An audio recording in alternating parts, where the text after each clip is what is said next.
Welcome to the Progression Health Podcast. I'm here with Steve Hall.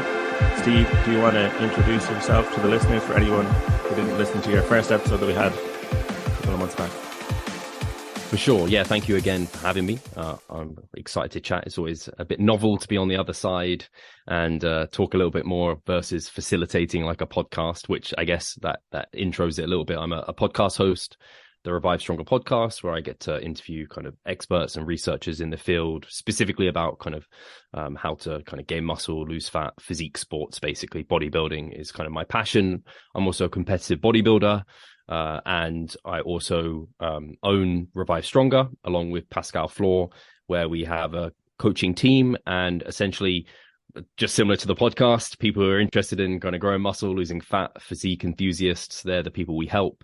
And some of those being competitors. So I take people to stage and kind of get them in the best shape of their life and hopefully winning some trophies and things like that. Outside of that, I'm a dog dad. So you might have the dog making a bit of noise during the podcast. Hopefully not. Hopefully she'll stay contained.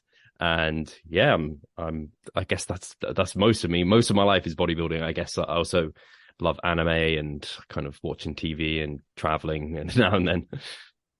Brilliant. Yeah. So something that I forgot to mention as well is the running, a little bit of running that you did do that I'm doing. So that's another thing you didn't cover. I suppose that's been a while, but doing a lot of things. Second appearance, so it's great to have you back.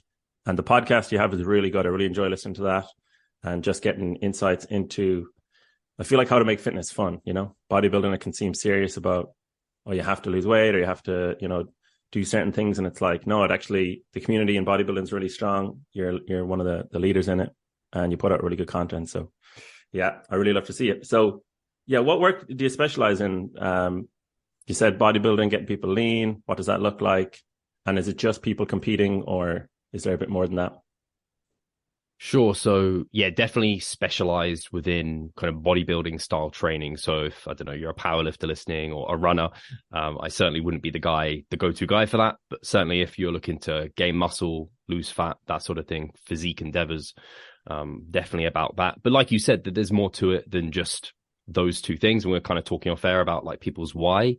Like people often look at it as though, oh yeah, I'm trying to build muscle. And it's like, yeah, but why? And it's like, often it's just people are trying to feel better. They're trying to feel more confident in their own skin, and coaching can also do that with people. And that I'm super passionate about is, I think, again, a lot of people, and I think this is as online coaching has really exploded.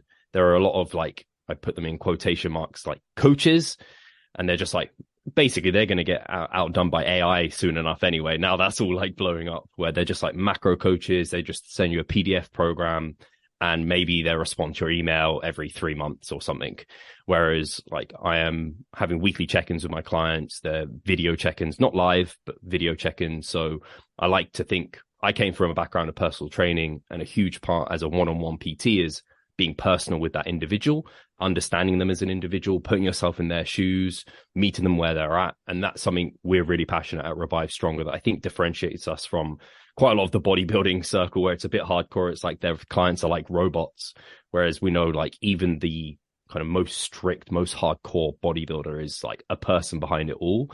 And it often leads to burnout. Something we may even get to is like body dysmorphia and eating disorders. Like those things are real. And I don't think they're helped by a lot of like the kind of more old school kind of coaching bodybuilding mentality. So yeah, it's not just competitors. Most of my clients are coaches, probably most of them are coaches and or people very interested in it. So they all listen to the podcast, follow me on Instagram, and may even be like subscribed to some research reviews within the field. So they're like very interested. So, which makes sense because they're paying for something that's ultimately a luxury, and they take their physique endeavors really seriously, but also enjoy the pursuit of knowledge and checking in and discussing things. And then, yeah, I have a handful of competitors as well. I think this will probably be the season this year, 2023, where I have the most competitors taking the stage. It may be in double digits this year, which is really cool. We actually were just talking about this on our podcast on the improvement season with Pascal. We have like a client cap in terms of total clients.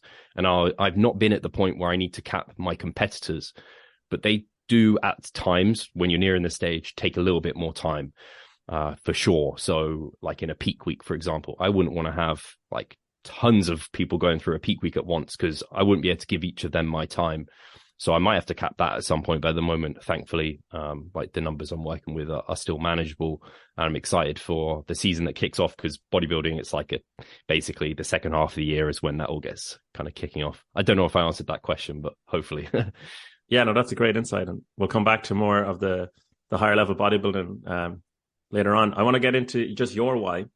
And, you know, you said about clients want to feel better. So like, what kind of first got you into bodybuilding, and did the reality match your expectations? Just because in my experience, it kind of typically doesn't work out like that. My expectations are just totally removed from the reality of what happens.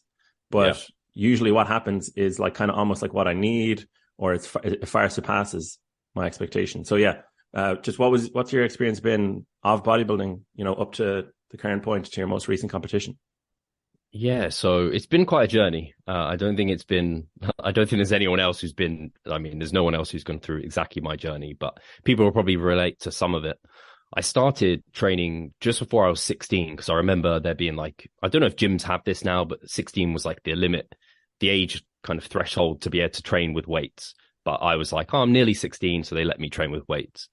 And I can even remember like the jock of my year, he was like benching the 30-kilo dumbbells at 15 years old, 16 years old.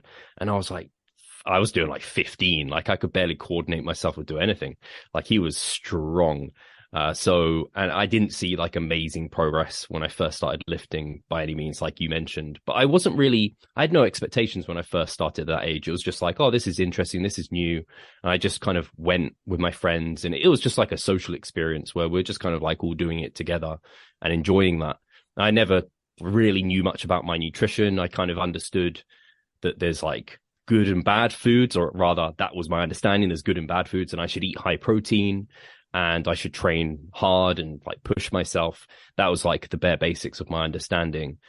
And so I just kind of pursued it alongside playing football. I went to university and kind of did like different things over there, like rowing club, running club, and obviously playing football whilst trying to also do my bodybuilding training. Or rather, I wasn't thinking of myself as a bodybuilder, but I was trying to go in there and like build muscle. And I was under the kind of misconception that I was like, okay, so I do running, that would be my fat loss. Bodybuilding, that would be my muscle gain. And if I eat clean, then I'll just be this jacked human. And I basically hit like this, I would say like intermediate trainee level, where it's like, you kind of look like you lift when you have clothes off. Even me now clothed, I don't really look like I lift anyway. But I mean, I was kind of at that stage. So not very impressive. And actually, to be honest, I did start getting dissatisfied with my results, because I'd look at maybe my friends who were maybe genetically better endowed, put in less effort than me, and get better results from it. So I knew that like there was something maybe that I wasn't quite doing right. But whilst I was at university, like you mentioned, I used to run, and really this was like the end of all my running. I used to do this 10-kilometer run round campus. I don't know if I said this on the last episode, but I'll say it again. It's a good story if I remember right. So yeah, keep going. Yeah. So I'll say it fairly succinctly at least. But so yeah, I was on this 10-kilometer run, which I like would do every week or something. I can't even remember how often I would do it. I'd have my kind of Garmin watch on, the Fitbit, or not Fitbit, the Garmin like heart monitor on and everything, and I could see my last personal best. So going at this run and like wanting to beat that, because that was always my mentality, was like trying to beat myself and beat my previous best. And that's what I love about any, like people ask me, if you weren't bodybuilding, what would it be? I'd be like, have to be something physical, because I can't stay still. I have to be pushing something. So this was the thing I used to push, was the running. And I came to some lights, a crossing, they're flashing amber, which basically means you should be careful and like cars could be coming. But I was like, I'm on for an all-time PB, let's go. And I went and got hit by a van, and this landed me in hospital. And I ended up being in hospital for a good month or so, and basically lost all the muscle mass I had. I felt like I'd lost like 14 pounds, 15 pounds, so around that amount. I came out very, very skinny, basically because I just wasn't really eating in hospital, let alone eating any sort of amount of protein, and I wasn't moving. And that's like the easiest way to lose muscle mass. Don't use your kind of muscles and don't eat anything. So I came out very skinny and kind of like very demotivated, but also like thinking, there's got to be a better way to grow this muscle back. And so I started doing a bit of research into, like, I had never really like Googled it. The amount of information we have now is unbelievable with the amount of podcast research reviews. These weren't things. We had magazines, or like maybe there was some like forums and things. And I did come across a forum which had some decent information. And I started going through what would now be looked at as like bro practices, where it's just like an all you can eat diet, trying to gain a really ludicrous pace. And I would follow plans that people on that forum would just give me, and I'd get in the gym and train hard. And I definitely gained some muscle in that process, but also gained a bunch of body fat in that process as well. And then I did I think it was the diet I did was like I think they call it the warrior diet or something, or at least it was called this. It was basically like you were in the week, it was just protein and fats and nothing else, so a keto. And then on the weekend, you'd have like these, basically it was like a carb binge. So you go through this, that got me quite lean. And I was still just like a bit lost and infuriated with the lack of progress that I was getting. I was probably back and maybe slightly better than what I was when I went into hospital after a year of doing that. But I was like, man, there's still got to be a better way. I still wasn't in great shape and wasn't feeling good about myself at all. So I again did a bit more digging, and I came across the likes of Matt Ogus on YouTube. He kind of led me on to 3DMJ. I found Lyle McDonald's body recomposition website, and this was like evidence-based fitness for me. This was like 2012 or something. I came across all of this. So I started digesting this. I was like, man, these guys make sense. They're like giving me principles, things that I can actually use and kind of put towards myself. So I started experimenting and seeing much better results following their practices. And that's where I kind of, and Matt himself, Matt Ogus, for those who don't know him, is a bodybuilder. And I was like, I want to compete in bodybuilding because I've kind of gone through this accident. I've put in all this work into my physique. Let's see what I can take to stage. So you kind of asked me, what's my why? And my initial why was like to prove to myself that I'd recovered fully from this accident and that I could also recover after the show, because I knew getting down that lean was not a healthy process to put your body through. But I was like, if I can take my body to the best shape it's ever been in, get to that extreme level of condition, then come out of it and be in a great spot, I don't have to worry about my previous health like issues that I was suffering. And I did it.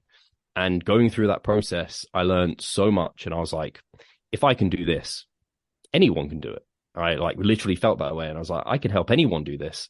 Or at least like a lot of people that think they're struggling, they just don't have the tools at their disposal. And I've gone through all this learning that was horrendous. And I've been and made so many mistakes where I got over fat, really skinny, and just was not seeing the results I wanted. And I kind of felt like I'd seen through the matrix at this point. And I mean, really, I was at a very novice level of understanding, but enough to have got down to stage level and had some lines in my glutes, which is like the peak natural bodybuilding in a sense. And that's where I became a one-on-one PT in 2014. But I guess that's like my initial why was I wanted to prove to myself that I'd overcome that accident and that was no longer like a shadow that was behind me, because recovering from that and going through that was some of the worst time of my life. And I would never wish it upon anyone. And I say I wouldn't want to go through it again. I wouldn't want to go through it again, but I now, like, if someone asked me, do you wish you didn't get hit by that van? I'm like, well, no, it kind of set up. I mean, Revive Stronger is literally my brand name, and it's the job I've been doing for almost a decade. And that's kind of all based upon going through that accident and coming out the other side. Wow, that's amazing. And I know we've discussed this before in the last episode, but it's like maybe cars and vans are attracted to us because I got hit by a car as well. Oh, no. Yeah. I probably mentioned it last time. And yeah, after I got hit by the car, dislocated my shoulder, and then I did a powerlifting meet after. And it was like, I planned to do it anyway. I was pretty close out from doing it then. So, and actually the surgeon who put a pin on my shoulder, I like sent him, a message being like, good work, because I was able to do a powerlifting meet after. And, oh my God. Yeah. And it's just, this is a little bit of bias, but I'd like to think that the resistance training, sure, it's nice to look good, but like, we're so much more resilient. Like, we're literally more resilient because on a regular weekly basis, we put our body through that stress. So like functionally fit is totally like a misnomer, but like for longevity, quality of life, get hit by a van or a car, we're a little bit more resilient. And I'm just so curious. So I'm like, did you already have the plan to do bodybuilding before the accident? And then compared to kind of like your expectations before, what was like the actual experience of it? Did it kind of live up to it? Did it surpass it? What were like some surprises of competing that you didn't expect? So I had no plans to compete in bodybuilding before having been hit by the van. I don't know what I would have done because I had no specificity. I was doing like all different things. I just hadn't found what I loved. And I didn't go and like do bodybuilding until it was just like after the accident, I felt very out of control of my body. And I obviously had lost a lot of muscle mass and just was not happy with how I was looking. I was like, well, bodybuilding is something where I can control these variables and see an outcome. And so I can I can feel like kind of feel confident in myself going in the gym, whereas I wouldn't have felt confident doing like team sports and different things as well, which were kind of, I kind of lost a lot of confidence with those sort of aspects. So, yeah, I don't know if I ever would have gone into bodybuilding had it not been for that accident, to be honest with you. And then in terms of my expectations for it, it's interesting because now we have social media and there's so much kind of just, I mean, you can just go on Instagram and you can see even natural, incredible physiques that I look at and I'm like, if I could ever look like that now, I'm not sure I will ever look like some of these guys. And so if I was getting into it now, I think my expectations might be much, much higher. Whereas back then, like I only knew Matt Ogus and I knew he was very, very gifted and I really would have liked to look like him. But I didn't even follow other competitors. I didn't even know who I'd be competing up against. Whereas now you can follow everyone on Instagram. You know if someone's doing your show, so you can check them out. Whereas back then I just was so ignorant to it all. So actually the physique I brought to stage, I look back and I'm like, dude, you barely look like you lift. But at the time, I didn't feel that way at all. I felt like, yeah, I've done the process. I've kind of lost the body fat and like, I feel good about where I'm at.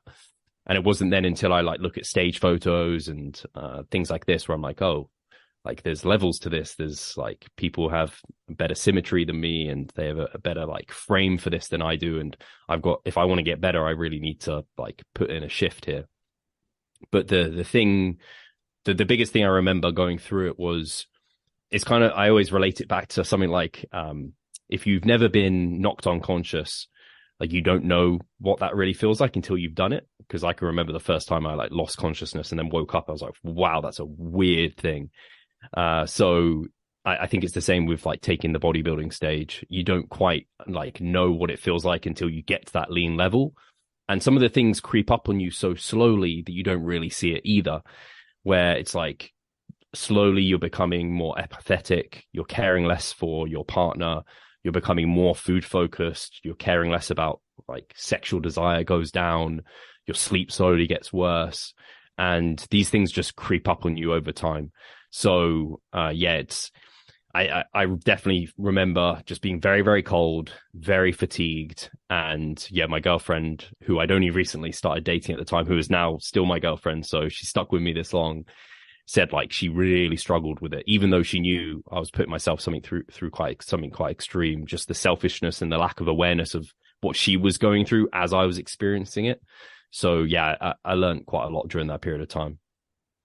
Well, yeah, there's so much sacrifice that comes with that, and with putting yourself through the rigors of prep. I'm sure you're comparing yourself to everybody else, and you're like, or maybe Matt Ogus or those kind of ideals. But if you were to look at yourself maybe before prep to on stage, that would be like a night and day comparison. Is that something that you try and look at, so basically comparing yourself to yourself, because you kind of hear that a lot. It's like, don't compare yourself to other people. For example, Jordan Peterson, compare yourself to who you were yesterday, not to who you are or someone else is today. Yeah. Is that something you try and focus on?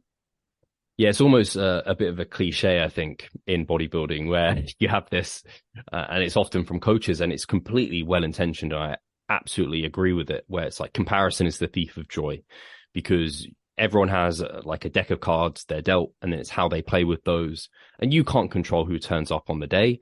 Like if you win a show, it's just because no one better turned up. It isn't because you're the best, like there was on that day completely in the world. It's just no one better decided to turn up. So you can't control placings. And equally, there could be like you could win on a day, but you didn't because 3 of like the best bodybuilders in the world turned up. So you can't control what other people are doing. You can only control what you're doing. And I think something that's really helped me through this is understanding that and understanding, okay, like I'm never going to have like again, if you bring Matt Ogus up, like he has incredible ab symmetry. He's also like a number of inches shorter than I am, and like I'm just never going to have his clavicle to waist ratio. I'm never going to have his abs like everyone's ab insertions and like muscle insertions, muscle bellies are shaped differently and insert differently. So you can build up muscle, and you could have two guys actually. One could be heavier, like maybe 10 pounds more muscle than the lighter guy. But if they're put together in a better way than you are, they will have better symmetry. Their muscles will look bigger. Like those are things that you have just zero control over. You can only control basically how, to a certain extent, how lean you get, and then you're posing on stage. And that's all you can control. And then with the other things, I always just focus on like, do your best job and you'll get the best outcome you can. If people too often focus on the like outcome, and they're focused on like, am I there yet? Where am I versus other people? They've already lost. Whereas you fall in love with that process, that daily kind of grind, as it were. And you'll soon look back and be like, oh, wow, I've come all that way. But yeah, I think that's where people really get hurt, where they do just compare themselves against other people. And I understand it to a certain extent, because in competitive bodybuilding, that is exactly what you're doing. You're on stage to be judged and compared to other people. But there's no point using that as your reference point and like looking at how other people are improving. It's more so focusing on like your own process and methods, and if you can do those better, and if you're doing them as well as you can, like there's no point focusing on it more than that. Yeah, you're just making me think of the professional bodybuilder Blessing from Ireland. I don't know if you know him. He competed in the Olympia. I think yes. It's Blessing. Yeah, I know Blessing. Yeah. And, I would have followed him from when he was younger and just been aware of him on social media. And he was just sharing after that he competed at the Olympia. So the Olympia is, the highest level of professional bodybuilding. And his physique was insane. Like I'm like, I could live 1,000 lifetimes, never have a physique like that. And it's just like, after basically his message kind of sounded a little bit disappointed, I will be back, I will do better. And I'm like, bro, like you're like top 15, top 10 in the world. Like you're like so much to be happy for. But of course, as is the nature of the beast of bodybuilding, it's a lot about comparison. And you were just mentioning about who shows up on the day. So in my powerlifting meet, it was the first one, and 5 people were in my category. So I won. And then my friend after was like, oh, congratulations, well done. I'm like, bro, 5 people turned up. Like, it's like, it doesn't matter at all. Like, if my coach just decided, in street clothes to just walk onto the platform, like he would have whooped me, it's like, so yeah. How would you kind of work on that? Like you're competing against other people, you're getting judged against other people, but really all you can do is your best and the process. How do you kind of, that's like a sort of a paradox or a really difficult catch-22 situation. Yeah. So how do you maybe as a competitor and coach work through that? So for me as a competitor, I know I compete because I bodybuild. I don't, what's the phrase I'm looking for? So I only bodybuild because I train, and I love the training. I love the nutritional aspect and what that gives to other aspects of my life. I wouldn't, if all I cared about was competing, I don't think I would do the other side, because that's actually the tough part, is like the off season. That's where you're building the muscle. You're just showing it off. That's the way you're investing, and you're doing all the hard work. When you're taking the stage, you're just spending, really. You're just going down there. So if you don't love the investing, the off season, and where the training, the nutrition, and the dedication and consistency day in, day out of that, then like you're not going to get anywhere within bodybuilding. So I only bodybuild as a consequence of loving the process that leads to taking the stage. Like I said before, I was doing all the training and everything. It wasn't until I saw Matt Ogus then compete where I was like, oh, I could compete in this. I never did all that training previously because I knew I wanted to compete. And I think that's where I take solace, where I'm just like this is cool to compete, but it's not the be all and end all for me. It's not like I don't hang my hat on my placings. And it is challenging though, because I mentioned I competed. Did I mention I competed in 2021? And I had a complete mix of placings. I've never been that guy. Like I said, I'm not that guy who's like taking up a trophy in his first season and like going pro immediately. Like if I go pro, there's going to be some luck and fortune involved. Just something as a common observer, I want to point out is I feel like the majority of bodybuilders, because only one person can win, their experience is going to be that like you don't pick up a trophy in your first like season. Is that like fair to say? You know, most people are going to just, they're going to have to be happy with placing. That's completely okay. And then, you know, if you're lucky, you might hit the ground running with the first place. Is that like a pretty reasonable expectation? Yeah, I think it's, again, with social media, you see the creme de la creme, basically. You see the best of the best. You see the winners. You see the people with the best physiques. So then that almost like orients where you think you should be. You're like, oh, okay, so that's normal people winning. Whereas, like you said, if you have 10 competitors on stage, there's 3 people placing there, or 5 maybe if they do a top 5. Though the other 5, they're just making up numbers. But that's like, when you take the average person is getting like maybe a placing, maybe not placing. So I think a lot of people, again, feel bad about like not placing or not winning a show, whereas not everyone can win. And that's just part of competitive sport. Like that is how it goes. And like, I've only won one bodybuilding show out of however many shows I've done, which is like, people hear that and they'll be like, why do you keep going? And it's because I don't compete. I mean, I don't do everything I do just to win. I do it because I love the other side of it. And sure, there's parts of me that maybe commit more than I would if I wasn't competing, where I'm like, maybe I can actually go pro if I have to nail down this, and I can't, like you said, I have to sacrifice some things if you kind of look at it that way. But yeah, I think it's definitely interesting where people, especially when they're the first time competing, like when you get a client and they're like, oh, I want to go pro, and you have to really start pulling them back and getting them to understand it's like, you have no control over that. Let's just focus on what we're doing, your processes, and the outcome will be kind of what it is. But yeah, I had like I said, in my last season, I won one show. I came like 3rd in 2 or 3 of them, came 2nd in another one. And it was just like, again, it was funny to see like who turned up on the day, where you placed, and also having now been a judge. So I judged 2 shows last season. It's so interesting being on the other side of it and seeing people on stage and seeing who you're rewarding and why, and also how little time the judges have to make those calls. You could be the best, but if you don't go out there and pose well and show yourself, you might not get that call out to the front and you might just fall behind. Even happened on some where I was like telling the head judge, I was like, I want to see that guy behind. And he was like, oh, I didn't see him. Yeah, get him out. And I was like, even things like that, you don't necessarily have the control of like how the judges are judging you, and it's subjective too. Like, as much as we like to try and make it objective, it is subjective. Some judges like more condition, others like the symmetry, the lines, and so that's always going to leak into it as well. So many of these things that are like, powerlifting is great because it's like objective. Who lifted more? Who did, like, they got all the white lights or what have you? Who did that? That's an objective winner. But in bodybuilding, like, there's times at which where the 2 competitors, actually that's the way I won my show, was I was tied with the guy that came 2nd, and the head judge said I should take it. So like, it was based off that. And I've had those kind of calls not go my way before, and it's just like, you just can't place everything on the trophies and that sort of thing. And as a competitor as well, when I look back, it's not about like what would change for me if I went pro or if I won a show. In the moment, it felt amazing. Like, I'm not going to lie, it felt great to win. But when I'm reflecting like on my day to day, it doesn't impact me at all. I see a trophy up on my shelf and like that one's 3rd, this one's like 1st. It's the memories of the process and what I went through. And maybe I was better at managing my stress with my partner, and it was a smoother process, and maybe my business flourished a little bit more this time. Like, there's so many ways you can win versus just that trophy that's there. So yeah, I think if you're a natural bodybuilder and all you care about is your placing, you have lost already, because you don't win anything for winning either. Like, I didn't get any money or anything. I didn't get any fame for it. I didn't get like a sponsorship. Yeah, there's so many other ways where you really win.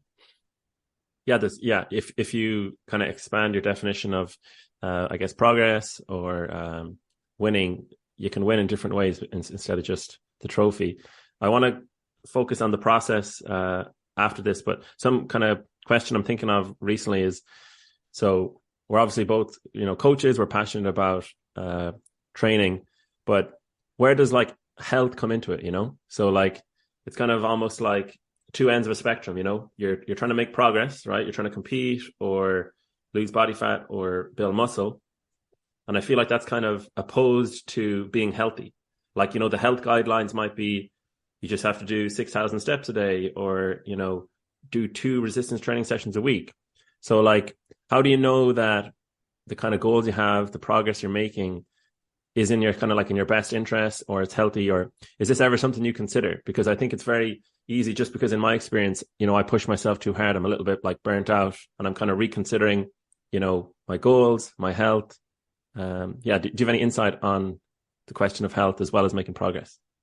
Yeah, I have a lot of thoughts on this because I even think health as it, like, how do we define health? Like, there's physical health, mental health, and there's so many components that go into that as well that are hard to consider. And I guess when I think about health, ultimately, it's like, I don't even actually know how you go about it. Is it like, do you live the longest, or is that like, is the healthiest person living the longest, but maybe their life through that, they're not like performing at a maximum at any point, and maybe if someone can perform better and they're not healthier than you. Yeah, it's a bit of a hard one to kind of look at. And I think also and you might reflect upon this with your accident too, when I think about the fact that I got hit by a van and I could have been the healthiest person in the world at that point, like all cause mortality, zero chance of cardiovascular disease, whatever, but I got hit by a van. Like like you don't know when the next day, if it's going to be there or not.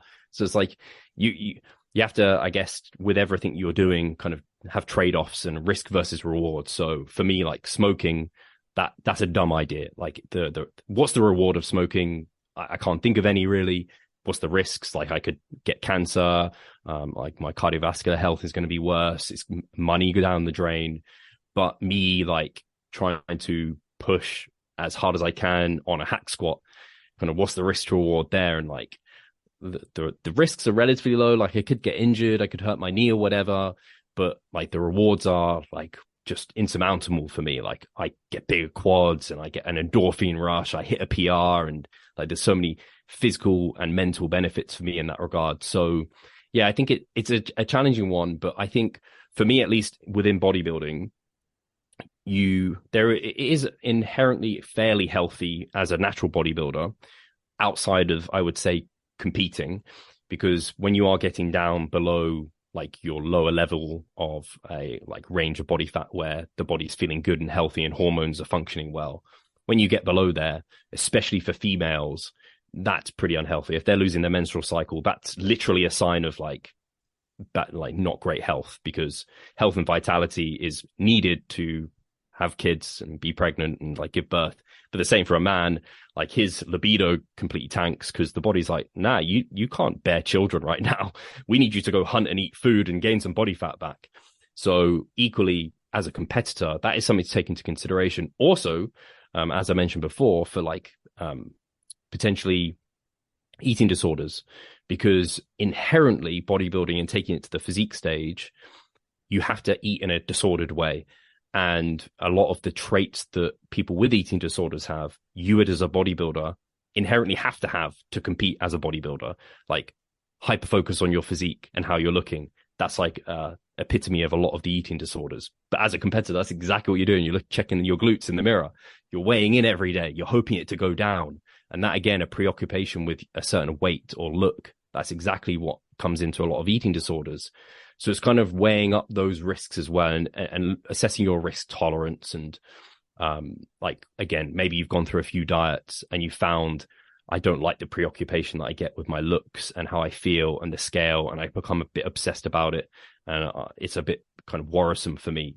Competing is not going to be for that person. But if you can be pretty chill, pretty relaxed, you can gain body fat in your off season just fine, and you're not kind of concerned about how you look so much, and you're like, actually, if I gain a bit of body fat, I feel better, I can perform better in the gym. That's excellent. Like that's someone who probably has a healthier relationship with their body and mind and food, and can take the stage without so many kind of health concerns. But yeah, well, rounding it back to like bodybuilding as a lifestyle, it's like, take care of your sleep. Sleep is the foundation to like training well, recovering well. Have good nutrition. Make sure to get fruit and veg with like every meal. Spread your protein out through the day. Weight train to build muscle mass. And obviously, like you said, the resistance training, you get like your bones are stronger and healthier as well. So you're less likely to get issues when you're older too. And then when sarcopenia settles in, you're already at a higher baseline. So there's kind of, you'll be more functional as it were when you're older, and you can kind of do more activities when you're older. So there's a lot of benefits there. So yeah, it's definitely an interesting one. And like I said, there's a lot to health. I don't know where your head goes with it, but it's something I could probably talk about and go down so many different avenues. Yeah, health, it's very individual, I would say. There's no way to like give a broad sweeping kind of definition of health. And I think something I saw recently was like there's a difference between lifespan of like 80 years and health span, where you could like, you know, be free from disease for like 60 years, in the final 20 or 10 years of your life you have like a chronic illness. And then also it's kind of like, what do you define then as an illness? Because, you know, someone might say like depression, you know, it's like, oh yeah, you know, their BMI is healthy, muscle mass, bone density, no, you know, metabolic issues, but then their inner world is like suffering a lot. So it's very tricky to define. Yeah. And I'm thinking just kind of, you know, I said I was burnt out a little bit. I'm thinking like, I'm trying to return to the same place or to the same goals as a different person. So it's like I had these goals, I was mindless, and now I'm going to revisit them with a more intentional, mindful, experienced, and kind of like updated view. And hopefully that'll work out. We'll see how it goes. But yeah, just thinking about why you're pursuing a health goal is really important and what health is to you. So yeah, that's that on health. Yeah. I have one other additional thought to it, because Sure. I think I very often come back to this, where like health and well-being, definitely as someone who is trying to get better at a pursuit, you have to put yourself under a certain degree of stress to meet thresholds for overload, to then force an adaptation that your body's going to have to respond to. But if you don't feel good generally, and then you're probably not going to be able to perform. And if I relate this to bodybuilding, when in my off season, I pushed my body weight up to try and gain muscle mass and put myself in that surplus, I hit about 195 to 200 pounds. And if I keep trying to push past this, I feel horrendous. And to me, the mental toll, the physical toll that puts on my digestion, and the mental toll it puts on my like stress and anxiety is not worth if I could gain muscle from it. I don't think it's actually worth it, because I think my training performance tanks because I just feel so shitty all the time. But that could be something that someone could look at and be like, okay, so avoiding the extremes if you're not a competitor is probably wise. Like a lot of people could come into the middle for bodybuilding pursuits and find, okay, that maybe you don't have to overreach and feel like complete dog shit and deload and come out. Maybe you could just like get to like a bit of like try and hit a PR and then like take a few steps back and go again. And the majority of people who don't want to take it to the highest level, maybe they never need to take themselves to that like real extreme. I'm not sure, but it's just a thought that's spawned in my mind. Yeah, I think trying to avoid the extremes is definitely a useful way to go. And it makes me think how the ideal, like there's no ideal, right, or perfect. It's kind of just like, well, our best guess, like competitor might have like, you know, you as a coach, for example, who's got the experience, but then they might have like a therapist. They might have, you know, a lot of kind of things in place where if the support was needed, they could reach out like straight away, you know, something along those lines. What do you think of that? Is that even a thing in bodybuilding circles, to have like a really good network or support, or is it like just a coach, just one coach?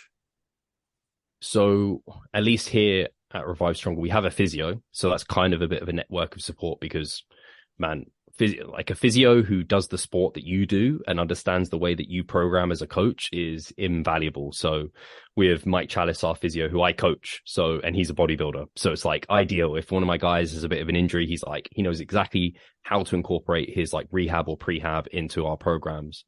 So that's really helpful. I do think, and you probably do this with your coaching, I imagine. I think some coaches kind of joke about this, and I don't think it's obviously not a joking matter, but like people say like, I'm a therapist to my clients.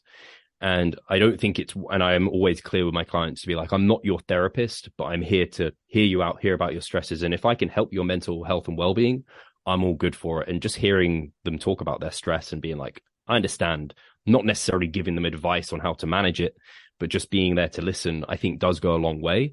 But I think I would love to have like a therapist on the team who like understands how to help that person. And it's nothing I've actually got any experience with yet, in terms of I've never been to therapy, but I say yet because I am considering it, because I'm like, it's one of those things, you don't go to a physio until you're injured quite often. You don't seek a therapist until you've got like a serious mental health problem maybe. And I think even it's easy to identify an injury.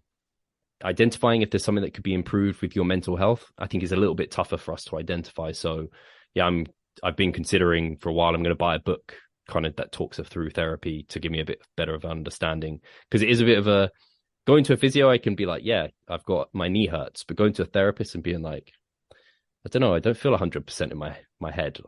It's a bit of a scarier prospect. It really is. And just for the listeners, so a physio in the UK and Ireland is the same as a physical therapist here in the US, just to clear that up. And yeah, there's a little bit of a difference, but they're the same profession as far as I can tell. And then on the last episode, we had Hugh Gilmore. So he's actually based in England. He's a sports psychologist. So that might actually be more relevant for a bodybuilder, a sports psychologist who is more focused on goal setting and competing, and they have the psychological background, but they know about, competition. So, the whole being a therapist as a coach, yeah, I definitely can understand that and have experience with that a little bit. I'm definitely not a therapist. And it's a case of having that professional in my network is a huge goal of mine, like to have not a physical therapist, but a psychological therapist specifically. Yeah. Because, that health, when I say health, it makes me think of physical health, but well-being makes me think of mental health. And like you can have the best physical health. You could be, I don't know if you follow UFC, but there's a guy, Israel Adesanya. So he won the UFC title, and this might be a clickbaity headline, but there's a video and it says, I was the most depressed after I won the title. So it's kind of like externally, everything's great. Internally, what's going on? And, everyone has both sides, external and internal. So yeah, I think that would be a really useful addition to any kind of person's team. So it's an interesting topic for sure. You call PTs in the UK is a personal trainer, but in the US, it's a physical therapist, isn't it? It is, but then, so people will typically say PT for personal trainer in the US and physical therapist as just physical therapist. They'll differentiate. Okay. Yeah. And then we also have chiropractors, which are not in the UK. So it's kind of like, we have some chiropractors. Right. So yeah, it's tricky, but it's not a very scientific. I don't know if it's not seen as like as serious as a physical therapist. It's kind of like chiropractors a bit like if whatever you're doing with your physio isn't working, maybe you go see the chiropractor just maybe to see, because I don't even know if like it's just not as scientifically valid. I don't think chiropractic. Anyway, that's a different subject. I don't know a lot about it. Yeah, I had Michael Ray a few episodes back on the podcast. He's a chiropractor. He's qualified, but I think a lot of them can not go to college. They can get different certifications, kind of similar to personal training. So it's a bit different. I'm not sure exactly the qualifications, and it feels like a little bit less evidence based, but yeah, I think there's definitely a lot of, like, Michael Wright's really experienced. He's a really good practitioner. So yeah, there's just so many different people out there, and yeah, a lot of professions to get into. But another question I wanted to follow up with, you're talking a little bit about the process. So, how did you fall in love with the process, and how do you stay really enjoying bodybuilding, even though I would say you're, this kind of term, like your genetic ceiling, you're quite close to like your max, so it's kind of like it's obviously you're kind of close to that point of diminishing returns where the newbie gains are gone. How do you still stay kind of training with the same sort of like intensity, even though that the potential is not the same, and you might even have to keep working harder and harder and harder, and you'll see less and less of a return? So how do you kind of reconcile that difference? Yeah, I analogized this not that long ago, where I kind of analogized it like someone earning money. Once you work really hard to earn a lot of money, you live a good life, it's quite easy just to sit back and let that fortune just work for you. And I can understand why people do that.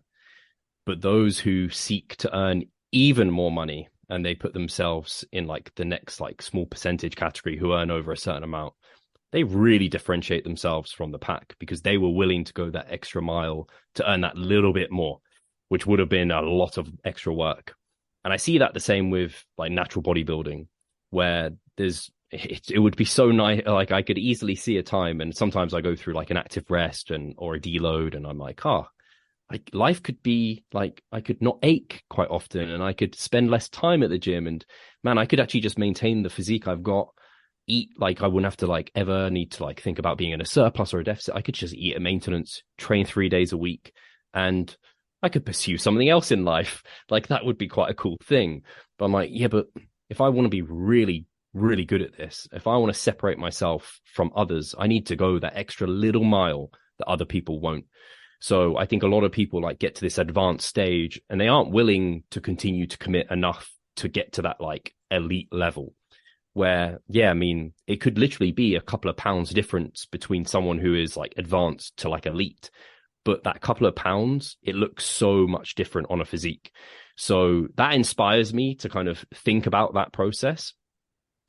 And also in terms of like genetic ceilings and things, I kind of like to have a almost not an ignorant, like ignorance is bliss kind of mindset, but like I have no idea what my genetic ceiling is. I know I can still be building muscle right now. So let's like give it my best shot. And so long as I'm enjoying the journey, like I'm happy to commit to that. And I've seen the fruits of my labor, particularly from the last, like the season before last, where I competed and then competed again, where I legitimately gained 10 pounds of stage weight and I looked like a completely different like competitor. And I managed to go to WNBF Worlds and come second in my class. And like that was like, if you were to tell me before my season I was going to be able to achieve that, I'd be like, no chance. But now it's happened. I'm like, wow, like if I keep at this, I might actually be able to be something. So I'm kind of willing to commit that. And then I also look at my lifestyle and I'm like, right, I'm a dog dad. I don't have kids. So I don't have to worry about that aspect. I work from home. I'm a PT myself. So I can invest a lot of like even money into this and I can expense it or something. If it's like bodybuilding shows that cost a lot of money, the tans, everything, I can expense it because maybe I film it for social media and a YouTube channel and I can expense that as like content. So I've got a lot of like things on my side. So I'm like, you'd be a fool not to give this your best shot. Sure, you could kind of sack it in now and maybe go be a runner again and become like a half decent runner and like a jack dude, which would be cool actually. But I wouldn't like, but you could become really good at this bodybuilding thing. Like if I could like become a professional and put myself at that level, like that would be very rewarding to go from, again, this guy that like clearly not the best made for this sport, but could take it to, again, the professional level within it, just through basically like hard, smart work and just being tenacious and consistent. Something about that is like very special to me. And like being a bit of an underdog and being able to kind of get through all of that. And then also with what I enjoy is like habit, routine, consistency, and being able to know that I'm systematically manipulating variables to deposit pennies in this like gains bank account every single day. There's just something about going to bed and being like, I hit my nutritional goals. I trained well. I progressed. I can go to bed and kind of sleep like, yeah, I've done a good job today. Doesn't matter what else happened in my life. I've always got that with bodybuilding. So it's just something very special to me being able to do that. And I'm sure I could get that from other things, but maybe not quite the same way as I can with bodybuilding at the moment. So yeah, I'm all in for the delayed gratification and happy to be nailing the process. Nice. Yeah. I really hear that you're not looking at like the reasons you can't be great in terms of, you know, as a bodybuilder. It's more like you're sort of curious and intrigued as to what you can achieve. Is that how you feel about it? Like, yeah, I don't know where this is going to go, but I'm here for the ride type of thing. Yeah, I think if an objective outsider was looking at me, they might be like, Steve, are you sure it's worth what you're doing? Like, are you sure, like, again, looking at my structure and my symmetry, it's not the best. I'm like, yeah, I know it's not the best, but I can build more muscle. I can come in more conditioned and I can fight for people who should beat me and I can beat them. And again, like there's just something very cool about that, like where you beat someone who arguably on paper should absolutely beat you, but through other means, you found a way to kind of get round what might be some of your less promising like aspects of your genetics or structure. Yeah, absolutely. I like the thought of, and I don't know, do you watch any anime? Did you ever watch anime? I think I have watched an anime movie. I am not sure. Maybe once. It might be lost on you. Well, it will be lost on you then. But in a lot of the like Dragon Ball, you watch Dragon Ball Z? So yeah, I'm like aware. Goku. Yeah. Okay, cool. So, but that and like Naruto, the shonen character, like the main character, is always just this like person who comes from nowhere and isn't meant to be anything great, but is almost ignorant to that fact and just goes out of their way, and they just like believe in themselves so much that they can pursue something. And I'm like very obsessed with these animes because it just gives me so much like motivation and drive to kind of see it. And I know it's animated, it's not real life, but I see it work out in practice with people. And yeah, I really like that mentality. Yeah, that's really interesting. So you're saying that they don't have limiting beliefs. They sort of just have like maybe beginner's confidence, and they just pursue something in spite of the challenges. Yeah, it's just like, they're just like, I'm going to achieve this thing. I don't matter what you tell me. And they just work every single day to go and try and achieve it. And obviously in the animations, they always do achieve it. Whether or not I will, I'm happy to fail knowing I tried. Definitely. Yeah, I think as well, if you have a loose goal, as opposed to like, I have to win the trophy, if you're like, I have to be my best, that's kind of like a floating, flexible goal. And that would be far easier to achieve because it's internal, it's not external. So I think that would be, much more useful. Yeah. And yeah, the next question, so progressive overload, it's like, I'm working with a lot of the general population, so it's not really as much of an issue, I'd say, for, bodybuilders, but just for people listening, because you're so experienced with progressive overload, and let's say somebody's listening and they're kind of just like, yeah, I go to the gym twice a week or once a week. I get my sessions in, I'm pretty happy with how things are going. Maybe I could add more muscle. Could you sell someone on progressive overload, even maybe like, an initial kind of like they're dipping their toes into the water of it? Because it can be a bit daunting. There could be so much to like track in every session, track in every rep, just because I think it's essential, but maybe you're so much more experienced. You could do a better job explaining it. I'll try. I'm just trying to think of an analogy, because I always find analogies, especially for people who, I don't know, they get tired of like the scientific speech and like the terminology and things. You're from the Mike Israel School of Thought, so of course you have to use an analogy. So I think about it, and everyone can relate to this because everyone has to work.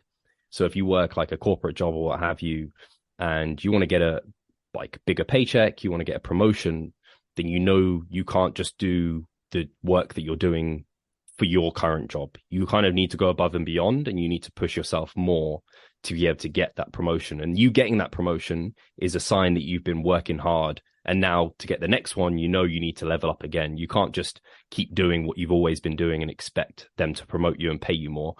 Life isn't that simple. So you literally in the gym, if you keep doing the same work that you've always been doing and you kind of don't really try and kind of push the bounds, you're not going to create this reason for the body to be like, hey, this guy needs more muscle mass because he's putting loads on us that are really challenging us. So progressive overload can be seen like that. You have thresholds you have to meet. So for hypertrophy, you have to train with a certain level of intensity, which people can just think about. Like sets need to leave. You need to leave having done a set feeling like you really challenged yourself. Your muscles feel tired. They potentially have like a bit of blood flow and pump. Maybe they're quivering, potentially even sore the next days. You've challenged that muscle group, and then you need to do enough of it. So enough volume, enough sets. And so long as you're doing enough and you're working hard enough, if you keep doing that, and you will want to logbook, and this is something that takes someone who's like intermediate to advanced, you have to logbook your training because you can convince yourself that you're doing these things, but the logbook tells you objectively, am I really pushing hard enough? And then you just look every time, can I beat that? Try and add a rep, a small amount of load. That's typically how we progress. Like load is not just load, but also reps, for at least for hypertrophy. You can do things like adding like longer eccentrics, adding pauses, improving your technique, more range of motion, shorter rest periods. But I think those are things that should be standardized from the get-go, and they're part of like your form that you do when you initially enter the gym, and then keep that as a standard, keep those things formalized. And then each week you either try and add maybe a bit of load or an extra rep, and maybe you can't do it this week, but next week, because you've been still working within that overload threshold, where you're providing this stress where the body's going to have to adapt to, maybe the next week after that you can. And so after a while, you might, over a number of weeks, or even each week, you can hit a PR. As you get more advanced, these adaptations are slower. So you have to keep presenting that overload, and you get rewarded with those PRs over longer time courses. So Like when I first went in the gym, every week, actually every session I could hit a new personal best. Then it was every week, every 2 weeks, every month. And now I'm like, if I can hit a PR every couple of months, that's really good going. So it just, as you get more advanced, like you said, you get to the point where you're like watching paint dry as an advanced bodybuilder, but you just have to keep putting in that consistent work and effort. And so long as you're training hard enough with enough work, then you should see these PRs ensue. And that PR, like that promotion, is a sign that you've been doing all good work before it. So you just have to be consistent with that. And again, log booking is essential to be able to identify that you're actually doing that work. Yeah, it's a running record of what actually is the reality of your training. And something I'm thinking of is, especially in my experience, it's easy to fall into the trap of doing more as opposed to becoming more efficient, working harder versus working smarter. So what are your thoughts around that? And is that something that you try and do the more experienced you become? You try it because you can only work so much, right? But if you could become more efficient, I think the kind of upper ceiling for that is almost endless. What do you think around that? Yeah, it's something I've thought about quite a bit recently, where my volume in terms of the number of sets I'm doing per muscle group has come down over the last few years. And I kind of say I fell into this kind of volume trap I see people fall into, where it's like a mentality of more is better. And to a point it is. There is like a inverted U-shaped curve with like volume and hypertrophy. The more volume you do, the more hypertrophy you get to a certain point. So if you're recovering from it, you're adapting to it, theoretically that should be better. But what I find happens in practice is people don't keep the intensity there. And so they're like, right, I know, again, another analogy, if you've got 20 tasks to do in a day, where normally you only have 10, and really to do 20 tasks, you're not going to be able to do them to your best efforts. You kind of sandbag them. You don't do them as well. You kind of just get them done. The same with volume in the gym, where I used to be like, oh, like maybe I should work up to like 20 sets per muscle group per week, or maybe more than that. And I'm like in my final week and I'm like, man, I've got 5 sets of leg press. Am I taking that leg press really to like 1-0 reps left in the tank? Or am I sandbagging those and leaving like maybe 3? And it's easy to convince yourself that you're training harder than you are. But if you've only got 2 sets, it's very easy to be like, well, I've only got 2. I'll go all out on these. And so you ensure your quality is there.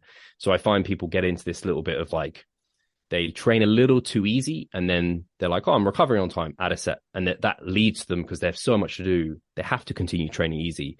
So you can actually grow via leaving like many reps in reserve, but that does generally mean you have to do a lot more volume to make up for it. And so when you get more advanced, your ability to know you're training hard enough and your ability to rate RAR gets better. So you just end up fatiguing yourself sooner, getting a stimulus sooner. So you need less total volume to work with. And I think once you've got that, then it's a case of like auto-regulating it, seeing based off your fatigue, how much you can do. But yeah, once you're a stronger individual who's better at kind of gauging their reps in reserve, your volume tolerance tends to go down, because you just like, I can't even imagine doing 5 sets of leg press right now, but I definitely did it in the past. Whereas now I just like, I would be completely trashed. And I guess also as part of that, your technique improves as you get more advanced as well. You're better at targeting the muscle that you're trying to hit. And so I don't think it's such an issue when people come from like a higher volume background in the intermediate stages, because through doing lots of sets, you learn, so long as you allow yourself to learn. And the biggest thing I find myself doing is when that person comes to me off that background, I strip them back and I get them focusing on technique and relative intensity.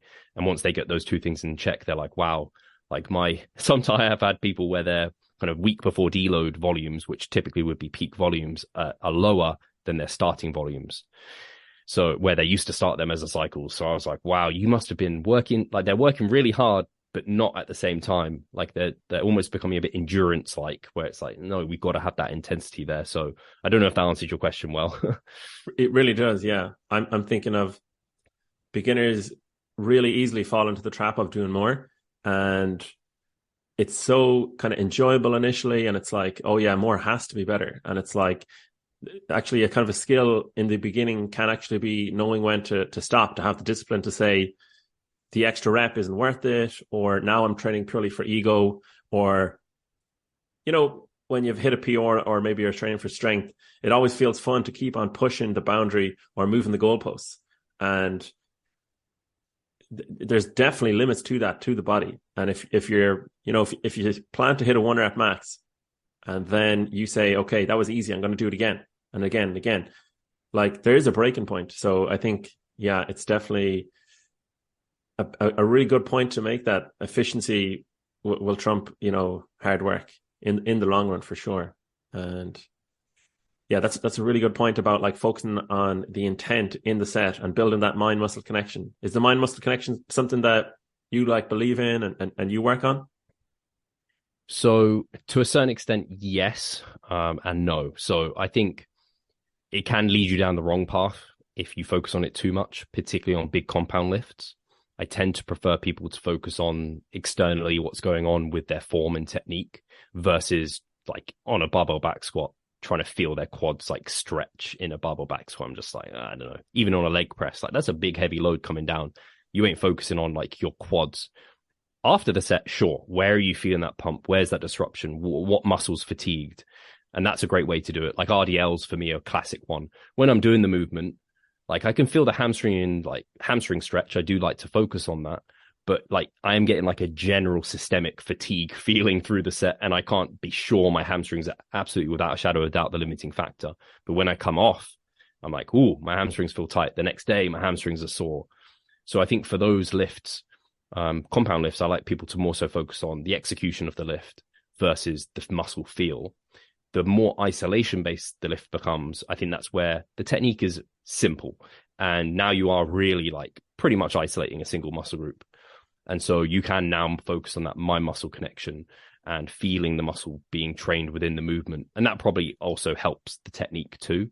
So that's the way I like to view it. I think the important thing for me is also whenever you finish any exercise, is the muscle you are trying to train feeling like it's been trained? Like it's a very simple thing to think about, but a lot of people just don't know. They do like barbell bent over rows and they'll be swinging it all over the place like they think they're doing a barbell bent over row. And they stop the set. It's like, where did you feel that? And they're just like, I just feel tired. And it's like, you should be feeling it like in your back, not just tired.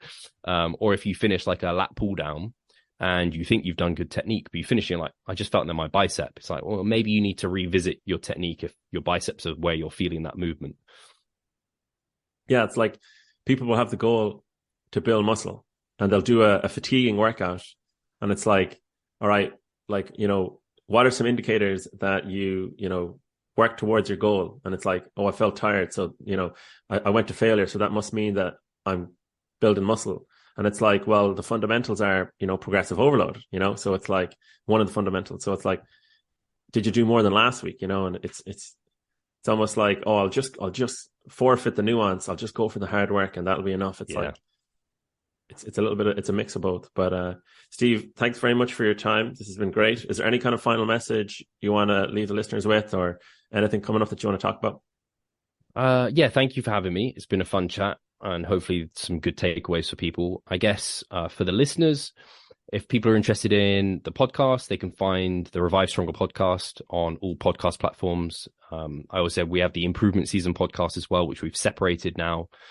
So that's where me and Pascal, basically, it's a bit more relaxed and chilled and you don't need a notepad and pen for those chats. And we're also on YouTube where there's both elements of the podcast and some vlogs that I do every couple of weeks over on there. There's then our coaching. If people are interested in online coaching with us, they can find that at revivestronger.com. And then I guess Instagram, Revive Stronger, is where I'm at and where I'm most kind of active. And the only thing we have coming up that will be happening this year is we're getting RP over again. So Renaissance Periodization should be Mike, Jared, and Nick Shaw coming over for some full ROM training sessions. So yeah, that's if some of what we've talked about today is like pricked your ears, that's going to be a lot of fun and definitely going to be making people work efficient and working very hard. That's for sure. And that will be a lot of fun. Yeah, absolutely. I've been to one of the orthopedic seminars before.